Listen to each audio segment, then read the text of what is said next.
आज था अष्टमी और आज कन्या पूजन का दिन था, तो मैं सुबह-सुबह घर का सारा काम निपटाने के बाद नहाकर बिल्कुल लाइट वेट साड़ी पहनकर रसोई में आ चुकी थी।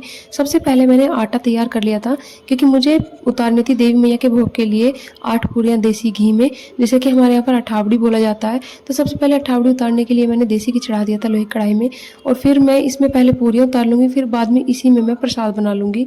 तो मैंने सबसे पहले 8 पूरियाँ बनाई और उसके बाद मैंने इसी में सूजी डाल दी थी, और मैं 1 चम्मच बेसन ज़रूर डालती हूँ प्रसाद में। उससे प्रसाद का टेक्सचर बहुत अच्छा आता है और टेस्ट भी अच्छा आता है। उसके बाद जब गोल्डन होने तक ये भुन गई थी, तो मैंने चीनी की पत्त बना ली थी एक साइड, तो मैंने इसमें चीनी की पत्त डाल दी थी। और जब ये बिल्कुल बढ़िया सा खदक कर इसका कलर देखिए गोल्डन हो गया था, तो मैंने इसको गैस को बंद कर दिया था। अब ये रखकर थोड़ा सा टाइट हो जाएगा, तो इसलिए मैंने इतना पतला बनाया था, जिससे कि ज़्यादा रूखा-रूखा बिखरा हुआ ना हो, क्योंकि हलवा फिर अच्छा नहीं लगता अगर ज़्यादा बिखरा हुआ होता है। उसके बाद मैंने चने इसी में डाल दी थी, मैं चने मिक्स कर देती हूँ। लच्छा बनाने के लिए मूली घिस कर रख दी थी नमक लगाकर। उसके बाद लौकी घिसी उबाली। उबालने के बाद इसमें हरा धनिया डाला, हरी मिर्ची डाली, साबुत जीरा डाला, काला नमक, हींग डाली और इसका बढ़िया सा पेस्ट बना लिया था। और बाकी का जो लौकी था वो मैंने पेस्ट नहीं बनाया था, क्योंकि मेरे हस्बैंड को लौकी के रायते में लौकी के मतलब पीस भी दिखने चाहिए, लौकी के पार्टिकल्स दिखने चाहिए, तो इसलिए सारी लौकी नहीं पीसी थी, थोड़ी सी लौकी में मसाले पीस दिए थे।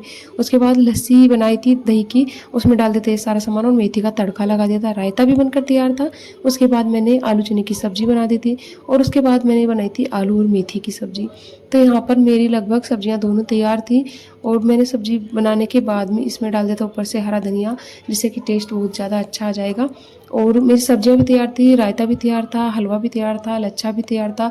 उसके बाद मैंने कन्या पूजन के लिए पूरियाँ बनाई थी प्रसाद के लिए, क्योंकि कन्याएँ आती हैं तो वो ज़्यादा खाना नहीं खाती हैं। आज के दिन कन्याएँ छकी हुई होती हैं बेचारी, वो भी कहाँ तक खाएँगी, हर घर उन्हें जाना होता है, भोग लगाना होता है, तो उन्हें हलवे पूरी का प्रसाद से भोग लगा दिया था उन्होंने।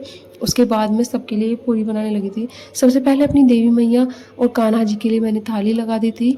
तो यहाँ पर थाली लगकर तैयार थी कान्हा जी के लिए और माता रानी के लिए, उन दोनों को भोग लगाया।